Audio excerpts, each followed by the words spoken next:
Quero saudar você que se predispôs a estar na casa do Senhor nesta manhã, com a paz do nosso Senhor Jesus Cristo, aquele que reina, governa e voltará. O Senhor Jesus Cristo está voltando. Muitas pessoas serão surpreendidas no dia do Senhor.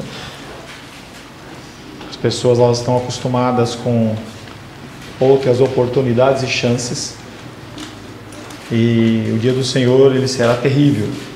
A palavra de Deus diz que ele será um dia... Libera um espaço lá para Edilene, para Diei, por gentileza, para sentar. Por favor. Muitas pessoas serão surpreendidas porque elas vão achar que vão ter uma nova oportunidade, vão ter um dia a mais, uma possibilidade a mais, um domingo a mais, e não haverá. Será um dia de trevas, será um dia de amargura, um dia de muita tristeza. Para você que entende que a casa do Senhor, em especial no dia do Senhor, é prioridade, eu quero saudar você. Estamos trabalhando dentro do ser de Deus, seus atributos, um tema que tem sido muito especial, porque fala da santidade de Deus. Nós já estamos falando sobre as manifestações dessa santidade de Deus. Falamos na semana retrasada sobre a manifestação da santidade de Deus nas suas obras. Falamos também nas suas leis, e dividimos as suas leis em leis morais, que são leis que nós podemos aplicar. Nós vemos as leis morais de Deus e elas são aplicadas na minha vida e na sua vida. Dividimos também na semana passada a tábua dos 10 mandamentos em a manifestação majestosa de Deus. Foi a primeira tábua dos 10 mandamentos, e a segunda tábua dos 10 mandamentos fala sobre uma santidade ética, que é uma santidade que eu e você temos que perseguir. Honrar pai e mãe, não adulterar, não roubar, e uma série de assuntos. Também começamos a falar sobre a lei cerimonial, que são normas, são fundamentos, vestimentas, jeitos de agir, e a gente vê que isso, conforme Jesus Cristo veio, morreu e ressuscitou, essa lei ela caiu. Não há mais limitadores de vestes. Você não precisa pôr uma roupa mais especial, e a gente vê as pessoas colocando ornamentos. Não, agora eu vou, entendeu? Se você for acompanhar, por exemplo, o pessoal que está com cultura afro, não, ele tem que ter aquela roupa branca, porque senão ele não pode participar. Dependendo de alguma religião que se diz cristã, você tem que colocar um ornamento assim, um ornamento assado. Se você não tiver de terno, você não pode ir para a igreja. Se a mulher não tiver de... Essas coisas não existem. Nós temos que viver um contexto de ordem e decência na casa do Senhor. Nós temos que, entre aspas, nos adaptar ao ambiente que nós estamos. Às vezes quando a gente ia lá para a praia, tinha uma igreja que chamava Bola de Neve, e ela era uma igreja praiana, e as pessoas saíam da praia e iam para a igreja. Então era interessante, porque as moças estavam com aqueles camisão em cima do biquíni ou do maiô, e era o padrão deles. Se você não se adapta, você procura um lugar, mas não há necessidade de você se adaptar. Nós trabalhamos isso em relação à lei cerimonial. E Deus também manifesta, em especial e para a nossa alegria, Ele manifesta a sua santidade na redenção. Redenção de quem? Minha redenção, sua redenção. A manifestação da santidade de Deus é algo que é tremendo dentro da nossa redenção, porque sem santidade ninguém verá a Deus. O desprazer de Deus com o pecado tem a sua evidência mais viva na morte de Jesus na cruz. Aquele ato da morte de Cristo na cruz foi o sentimento, a demonstração mais clara do que Deus sente em relação ao pecado que eu e você cometemos. Nesse caso, nesse lugar, a sua santidade se torna absolutamente clara. Nem o Filho dele, com todos os meus pecados e seus pecados, poderia estar na sua presença. Não dava. Nem todos os cálices dos julgamentos que têm sido ou serão derramados sobre o mundo ímpio, nem a ardente fornalha da consciência do pecador, nem a irreversível sentença pronunciada contra os demônios rebeldes, porque tem igreja que ora pela conversão de Satanás e seus demônios, nem os gemidos das criaturas condenadas no inferno dão demonstração do ódio de Deus contra o pecado, como a sua ira que foi derramada sobre o seu Filho na cruz. Mateus capítulo 27, verso 46.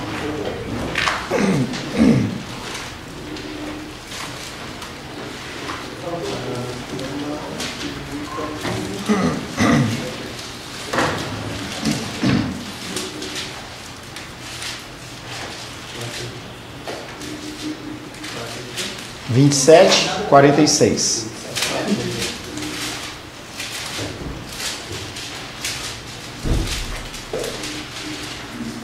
Alguém pode ler, por gentileza?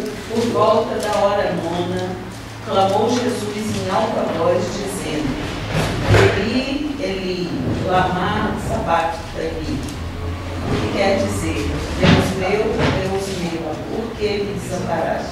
Hora nona. Que horas é? Sempre soma 6 horas.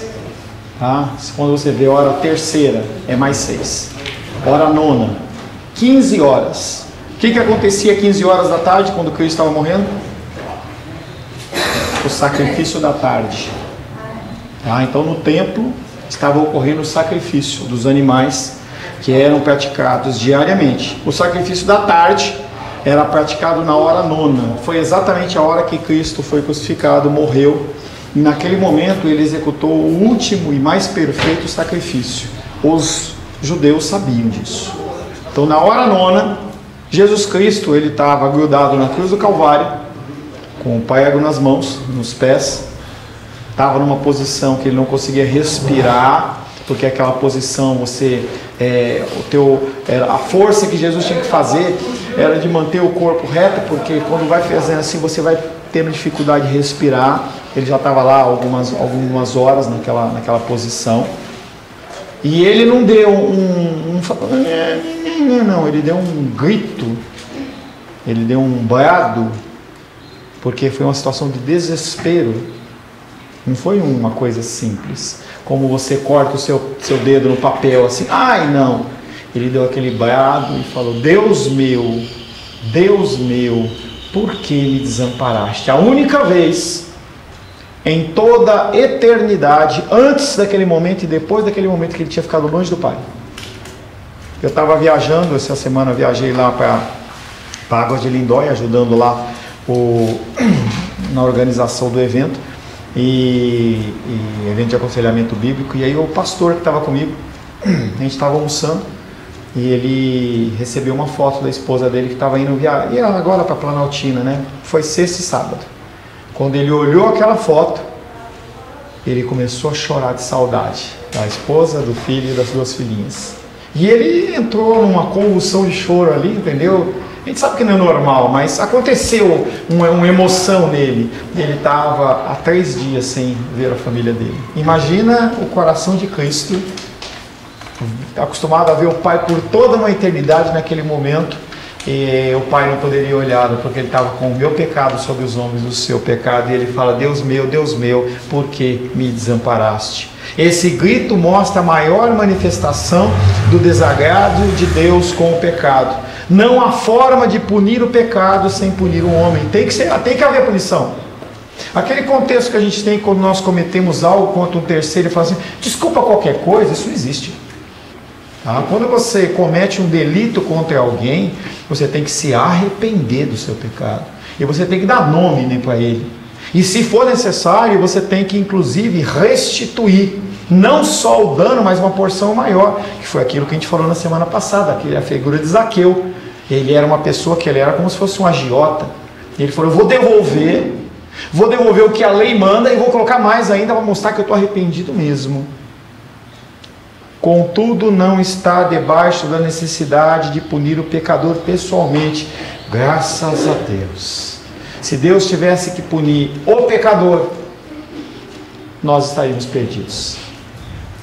É possível hoje, dentro de uma condição natural e secular, Se você está com uma dívida, é possível alguém ir lá e quitar essa dívida. E a condição dentro do cristianismo, dentro da vida espiritual, também é possível. Havia uma dívida a ser paga. Uma dívida a ser paga por todos os seres humanos, filhos de Deus, que já tinham morrido, daqueles que estavam vivos e daqueles que iriam viver, a contar saber eu e você. E havia um preço a ser pago. E tinha que ser pago naquele momento, não podia se dividir em 2 vezes, 3 vezes, não. Era naquele momento. E aí Deus, Ele faz isso. Gálatas 3,13.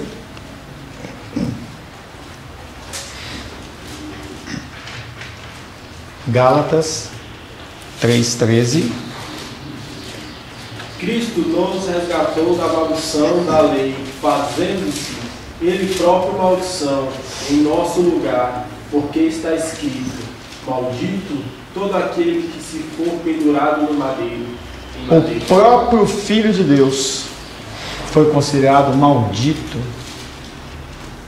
Quando o apóstolo Paulo está tratando em Gálatas, quando o apóstolo Paulo fala que se qualquer outra pessoa apresentar um evangelho diferente desse que eu estou apresentando, que ele seja anátema, que ele seja maldito. Gálatas 3,13 mostra que Jesus foi amaldiçoado de Deus por causa do meu pecado e do seu pecado. Isso é a maior prova da santidade de Deus, que se opõe e castiga o pecado, na figura do pecador ou daquele que toma o seu lugar. Isaías 53:1.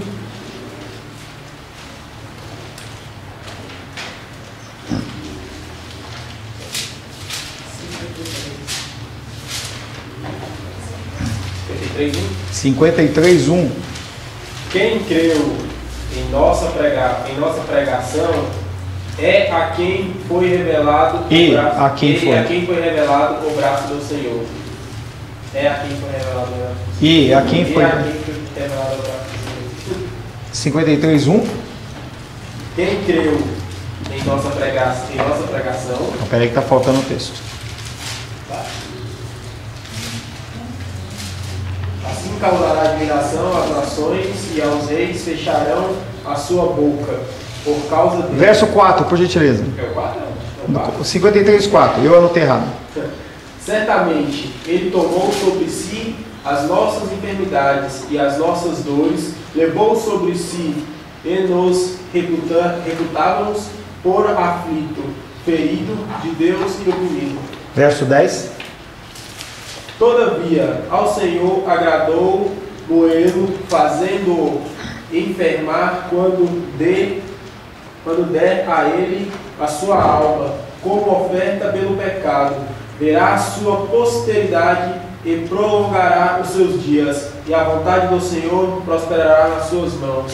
Glória a Deus. Já tratamos desse texto várias vezes. Todavia, ao Senhor agradou moê-lo. O que você gosta de fazer? Aí eu gosto de comer pizza, eu gosto de sair com os meus amigos, eu gosto de correr, eu gosto de jogar videogame, eu gosto de ir para o cinema. Naquele momento, agradou a Deus moer o seu filho. É esse o sentido. Agradou ao Senhor moê-lo. Em favor de quem? Seu. Para que o seu pecado, ele já não fosse mais uma forma de uma motivação para que Deus nos destruísse. Isaías 53:10 mostra que Deus moeu o homem de dores, que é Jesus Cristo, para satisfazer a justiça que a sua santidade exigia.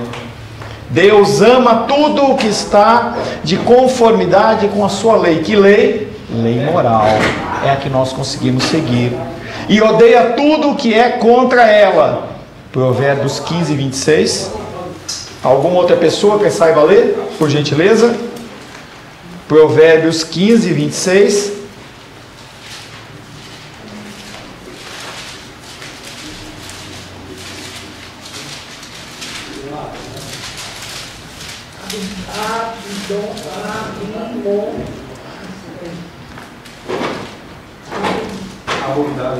Abomináveis são para o Senhor os desígnios do mal, mas as palavras bondosas lhe são aprazíveis. Provérbios 15, 26. Abomináveis. Você tem nojo do quê? Você tem pavor do quê? Abomináveis são para o Senhor os desígnios maus, os desígnios do mal. O que?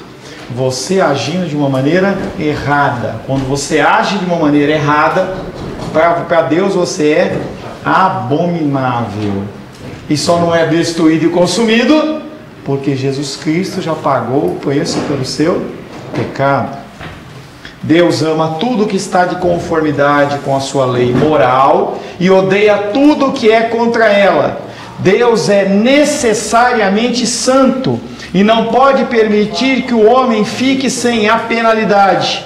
Deus tem perdoado o pecador, mas jamais deixa de punir o pecado.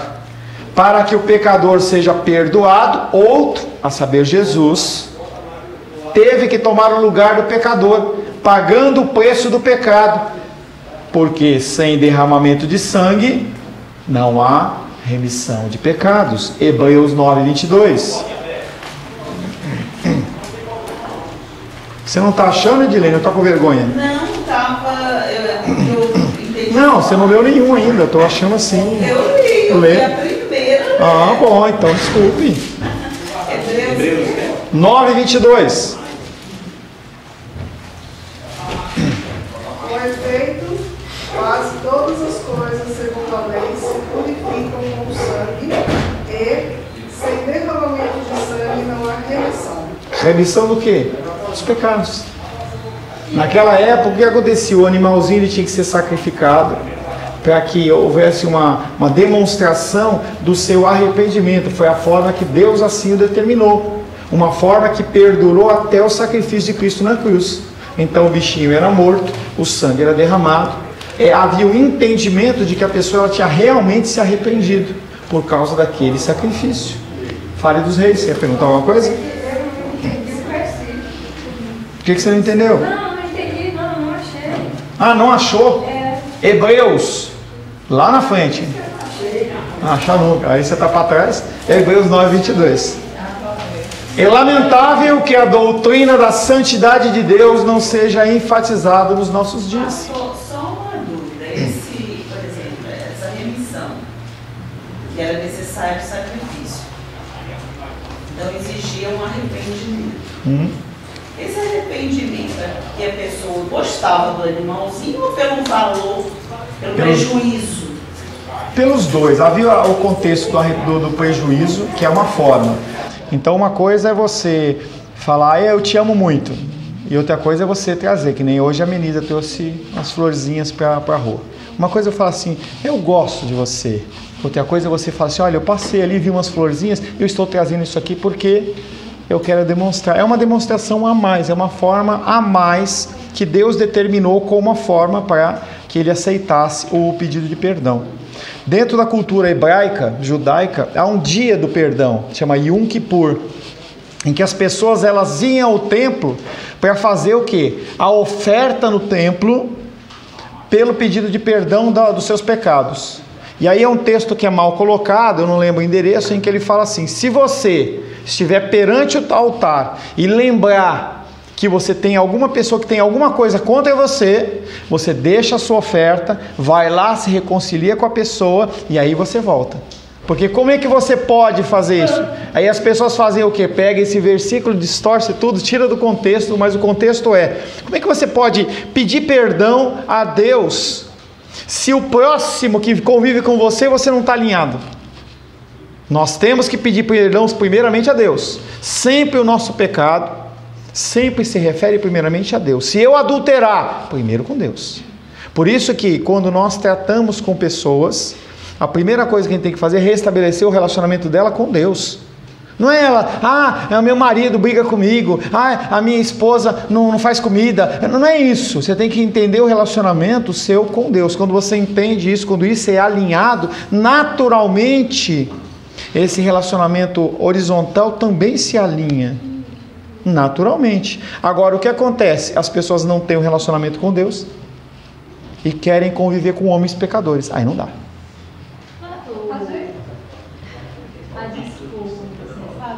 É só assim, 3 coisas, rapidinho. Essa questão da dúvida da Edilene, que ela falou do amor aos bichos. Não tem amor aos bichos, não esquece, tá? Não, eu tô falando, eu nem respondi isso, não tem amor aos bichos. Não, mas eu tô falando assim, só para entender. Essa questão do amor aos bichos, a questão da oferta é para do animal, não era por causa do amor aos bichos, mas é para ofertar por causa do pecado. Sim, ordenança de Deus, obediência a uma lei de Deus. Deus ordenava que assim era o procedimento e assim tinha que ser feito. Para receber o perdão. Sim. Aí a questão do Yom Kippur.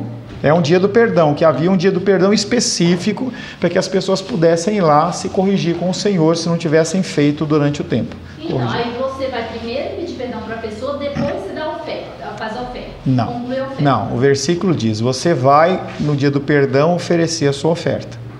Se você indo oferecer, você lembra que tem alguém magoado com você, nem você com o outro, é o outro com você, você vai corrigir para voltar aqui. O relacionamento que nós temos que estabelecer é amar a Deus sobre todas as coisas como próximo a nós mesmos. Então primeiro você acerta aqui para depois ser a presença do Senhor. Então, aí depois você conclui a oferta. E uma outra coisa que eu não entendo rapidinho assim, é que assim, Deus fala para amar Ele acima de todas as coisas. E em segundo lugar, amar o próximo. Não é em segundo lugar. A conjunção é conjunção adicional e. Você tem que fazer uma coisa mais a outra. Não é uma coisa depois da outra e nem uma coisa ou a outra. E quer dizer uma coisa mais a outra. Dízimos e ofertas. Você dá o dízimo e você dá a oferta. Eu tenho que amar Deus sobre todas as coisas e o próximo como a mim mesmo. Ele coloca praticamente no mesmo nível. Porque é o que eu falei para você. Não há como você amar quem você não vê, se quem vê, você não ama. É o que Deus está colocando. Porque eu vi um versículo falando assim, que toda lei se resume em amar o teu próximo. Aí eu não consigo entender essa relação assim de como agir, porque assim, então você se submete ao próximo, tendo ele primeiro antes de você. Mas você também não pode amar ele mais do que Deus. Aí é difícil você conseguir compensar isso, entendeu?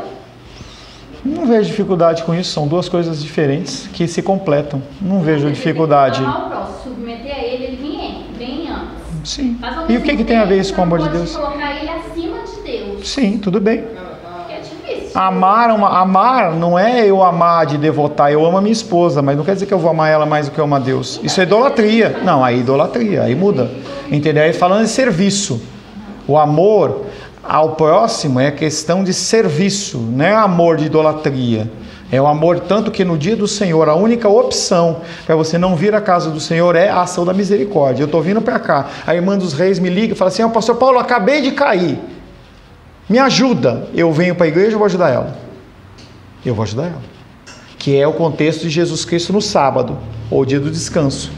Não, você não pode fazer nenhum trabalho. Aí Jesus olha e fala assim, se cair um jumento seu numa cova, você vai esperar o outro dia para você ajudar ou você vai lá e ajuda? Se você faz isso com o jumento, por que você não faz com o teu irmão que está precisando de ajuda? Tá? Voltando. Deus tem perdoado o pecador, mas jamais deixa de punir o pecado. Para que o pecador seja perdoado, Jesus Cristo teve que tomar o lugar do pecador. É lamentável que essa doutrina da santidade não seja enfatizada. Os ímpios não possuem qualquer ideia do que a santidade de Deus significa. As pessoas entram na igreja e acham que tudo é um grande show. Está tudo certo. Eu faço do jeito que eu quero, eu chego a hora que eu quero, eu me visto como eu quero. Nós não temos um ministério de louvor, mas tivéssemos, poderia ter as meninas com as calças grudadas no corpo, vestidinho curto. Como é que você se relaciona com Deus? Eu estou falando dentro de santidade moral, dentro de princípios básicos. Eu não estou nem entrando no relacionamento interpessoal. É o seu posicionamento com o Senhor. Se você não respeita Deus, como é que faz para você entender a santidade dele? Não entende, não respeita. É aquele exemplo que eu sempre dou. Se você tem uma viagem para o exterior, se você tem uma viagem que você vai de avião, você pode chegar 1 hora antes? Não. Oi? Depois, desculpa. Você pode chegar depois? Pode, só que você perde. Tá? Você perde. Então, às vezes que eu vou viajar para algum lugar, eu fico sentado assim, você está esperando, chegou a chegar antes, aí você vê as pessoas correndo. Não, mas não dá, já era, fechou, acabou. E aqui na igreja o que acontece? Não, eu posso chegar depois, não tem problema nenhum não. Isso aí é falta de reverência com a santidade de Deus. Quem estava aqui?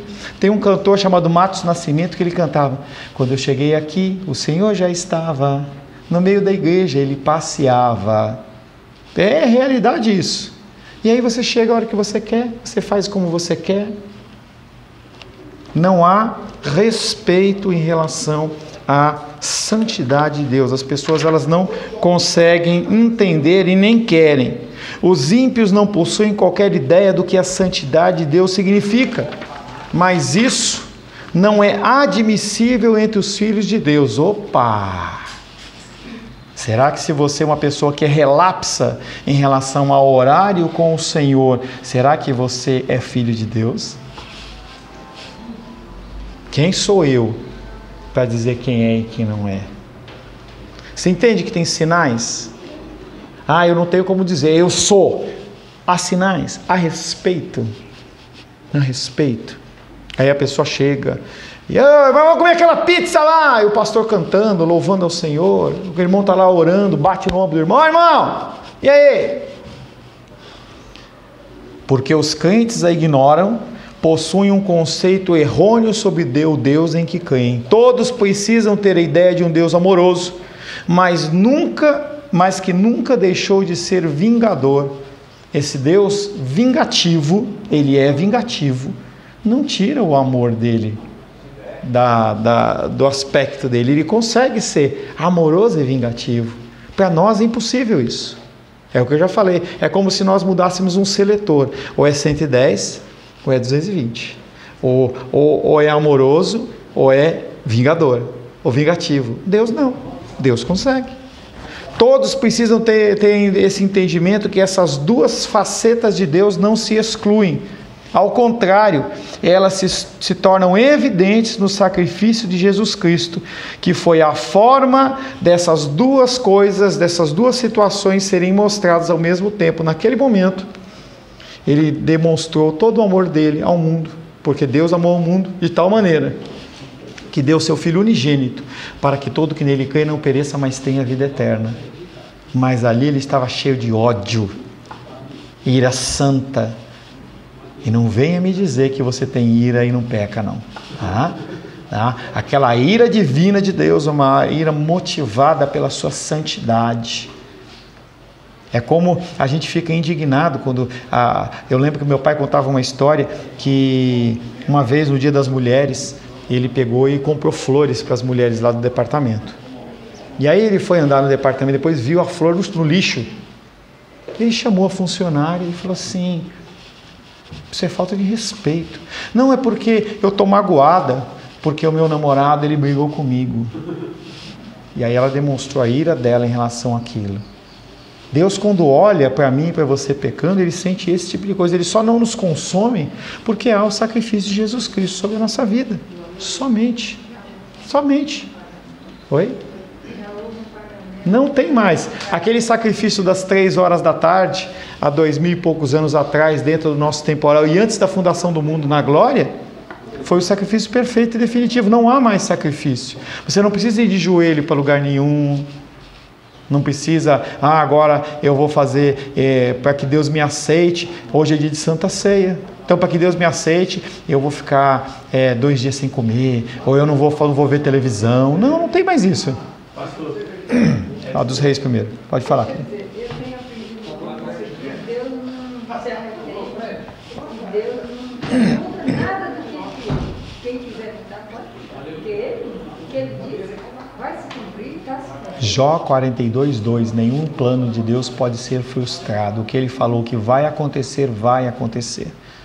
E as palavras das Escrituras Sagradas, elas vão se cumprir na sua íntegra. Nenhuma palavra, nenhum tio, nenhuma vírgula vai deixar de se cumprir.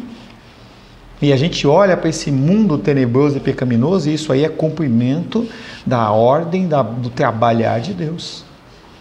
As coisas que acontecem na minha vida e na sua vida têm a ver com o cumprimento da vontade de Deus. E ponto. Mas eu não entendo. E você, mesmo você não entendendo, continua sendo vontade de Deus. Continua sendo obra de Deus. E não é você ser fatalista. Porque você pode entrar numa condição assim de joga no ponto morto, né? Que nem você está dirigindo, você está numa descida, joga no ponto morto. Não, não é isso. Você tem que entender que Deus manda. Ele é soberano. Ele não é meio soberano. Eu comando a minha casa. A casa do Alisson eu não comando. Eu sou soberano parcialmente. Deus não, Ele é soberano total. E Ele controla tudo. Fale, Alisson. Pastor, num salmo, não sei qual que é, falando que todo salmo é falando o salmo inteiro que a misericórdia de Deus dura para sempre. Mas essa questão que você falou, de misericórdia e ira ao mesmo tempo. Tá, e aí? Não entendi. Não, porque o salmo inteiro fala isso. Todo Sim. O salmo inteiro, sim, a misericórdia de Deus dura para sempre. Até o final. Mas dura para sempre sobre quem? Sobre os filhos dele. Não é sobre todo mundo. As pessoas que não querem, não aceitam Ele como Senhor e Salvador, não tem misericórdia. E que se tiver, tem até o dia do juízo. Depois do juízo acabou, não tem mais esse tipo de ação. Deus, aí as pessoas gostam de pintar, né? Jesus Cristo como um carneirinho, antes e depois um leão da tribo de Judá, é isso mesmo. Porque no dia do juízo ele é leão. Ele não vai falar assim, ai, irmão Cláudio, vem aqui. Não. Vamos olhar aqui a vida do irmão Cláudio. Vamos ver como ele agiu, como ele procedeu. Ele foi correto na vida dele? Não foi correto? E aí vai haver um julgamento. Não vai ter um sorriso no rosto. Vai ter uma face, entendeu? Rígida de um juiz. Um juiz justo. Entendeu? Aquele dia vai ser complicado. Porque as pessoas vão ficar esperando o quê? O leãozinho que passa a mão na cabecinha dele e o leãozinho fala miau, miau, miau. Não, não é não. Isso que nós estamos vendo aqui, e assistindo e participando, é só para a gente não ter depois a desculpa de dizer, Senhor, eu não sabia. Mas é claro, a nossa estadia na terra, o nosso contato com a palavra tem esta finalidade, nos santificar e está gravado na nossa memória. Antigamente, quando a pessoa trabalhava em fábrica, ela ia lá, colocava o cartão e batia o cartão do ponto. Pá, eu estava presente aqui. Pá, eu saí para almoçar nesse horário. Pá, acabei o meu horário de trabalho. Quando você pegava o seu cartão de ponto, estava lá. Você pode ter certeza que há um cartão de ponto com o seu nome. Com o que você fez, o que você não fez, o que você deveria ter feito e o que você deixou de fazer. Diferença da santidade em Deus e nos homens. Em Deus, a santidade é uma qualidade essencial. Não há Deus sem santidade. Nos homens, é uma qualidade adquirida e derivada. Se Deus não for santo, ele não pode continuar sendo Deus. Por quê? Porque ele assim determinou. É uma característica dele.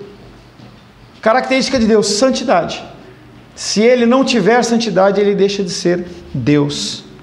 Em Deus, a santidade é uma qualidade imutável, porque é parte da sua substância. Não pode ser separada dele. Na criatura, em mim e em você, a santidade é uma qualidade imutável, porque aquela pode não ser santa e continuar sendo o que é. Tem dia que você está afim, tem dia que você não está afim. Hoje eu quero ler a Bíblia, amanhã eu não estou com vontade. Hoje eu vou para a igreja, amanhã eu não estou afim, estou com sono, trabalhei até tarde. Deus entende, Deus conhece o meu coração. Que lindo, né?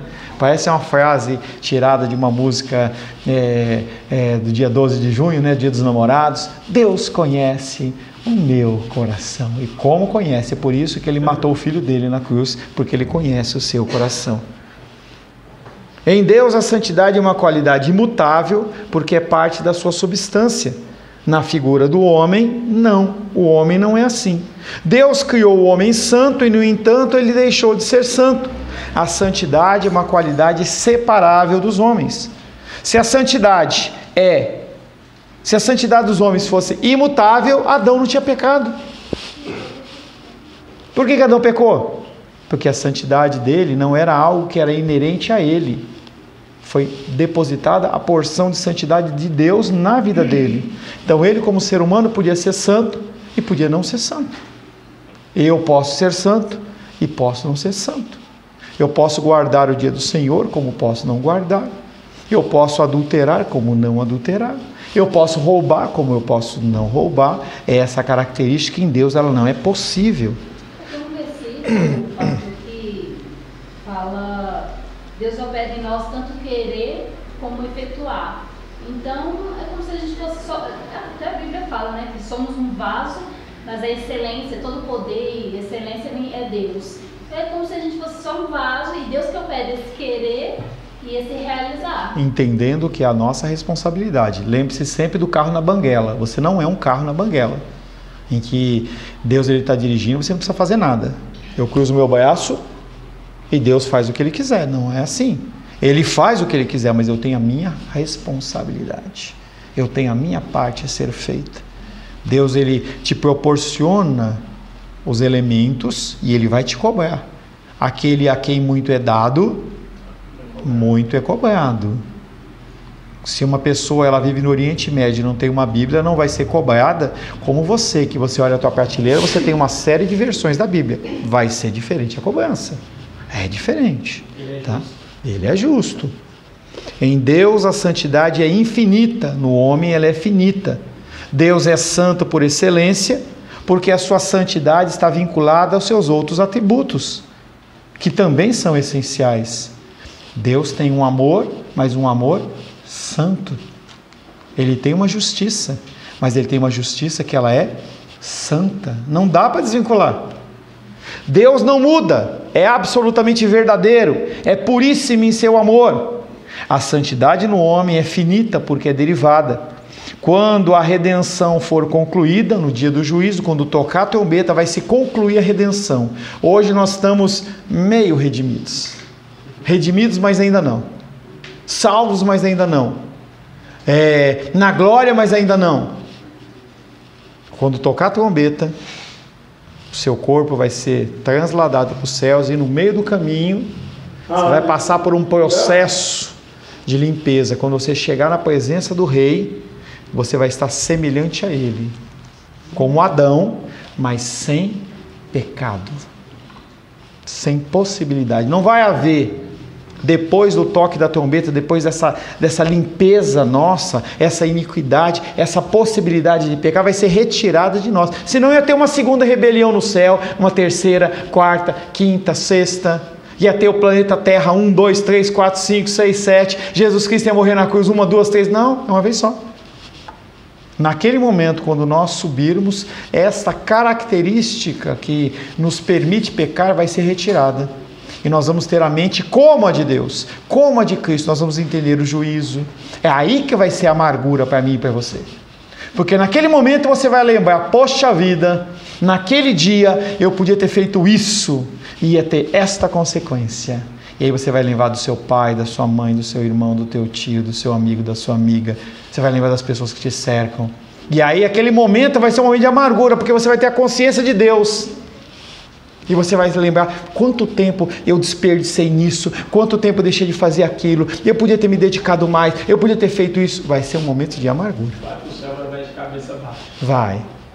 E é uma frase que acho que foi o Wallace que falou, que leu, ou foi o Felipe, eu não lembro. O pecador, ele vai ter vergonha de Deus, porque ele vai ter consciência do pecado dele. E se Deus falar, vai para o inferno, ele vai falar, eu mereço. Pode mandar, Deus, porque realmente eu mereço. O que você está fazendo, Deus, é pouco em relação ao que eu fiz na terra. É uma consciência que a gente vai ter. Claro que não vai existir isso, porque o pecado já foi pago. Ele só vai mostrar para a gente do que nós somos livres. Mas vai ser amargoso. Vai ser amargoso. É como qual é aquele remédio que abaixa a febre? Dipirona. Você pega aquela dipirona, você coloca na boca, essa boca fica amarga. Vai ser aquilo. Daí para pior, porque amargo vai ser um amargo total. Quando a redenção for concluída, e ela vai ser concluída, o apóstolo Paulo diz que eu sei que aquele que me resgatou é fiel para guardar o meu depósito. Que depósito? A minha confiança, a minha fé. Até aquele dia, Ele me guarda. Quando a santidade, quando a redenção for concluída, Ele permanecerá santo por uma obra da graça nele efetuada. Não porque terá adquirido uma capacidade divina. E aí você vai ser santo, não porque você passou a ser santo, e sim porque Deus ele deu uma porção maior sobre a sua vida. Nós vamos continuar sendo finitos. Quantas eternidades nós vamos viver? A Bíblia não vai até esse ponto. Não fala. Mas se houver uma possibilidade de em algum tempo nós, na glória, morrermos, digamos assim, Deus vai continuar existindo. Nós somos finitos e Ele continua sendo infinito. Porque a voz é uma das vozes dos 7 trovões que ele falou, célula. Eu acho que deve ter mais umas 250 ou 500 vozes. Não dá para saber, porque Deus ele é infinito, mas nós vamos continuar sendo finitos. Nós vamos ser imagem e semelhança de Deus, mas sem a figura do pecado. Mas nós não vamos ser Deus. Nós vamos entender aquilo com clareza. Essa questão do que Deus fez a imagem dele, é questão do caráter? Eu não entendo essa questão. Deus nos fez a sua imagem. Nós temos características e atributos deles que nos são comunicados. Então, em alguns momentos, nós demonstramos o amor, nós demonstramos a paz, a longanimidade, temperança, domínio próprio, bondade. Todas essas coisas são características, mas isso aí são características daquelas criaturas. Você não vê isso no cachorro, no boi, no leão, no tigre, no elefante, na girafa. Não vê na jabuticaba, na jabuticabeira. Você não vê isso no mar. Você vê em quem? No ser humano. Por isso que aquela frase, quanto mais eu conheço os homens, mais eu amo os animais, é no mínimo quase uma blasfêmia, porque você está falando de uma coisa que Deus diz que é bendita e você falando, eu prefiro o outro, eu prefiro o irracional. Não, trate bem, nós já tratamos disso, trate bem a natureza, é obrigação, cuide bem do bichinho, tudo, mas ele não é um ser humano.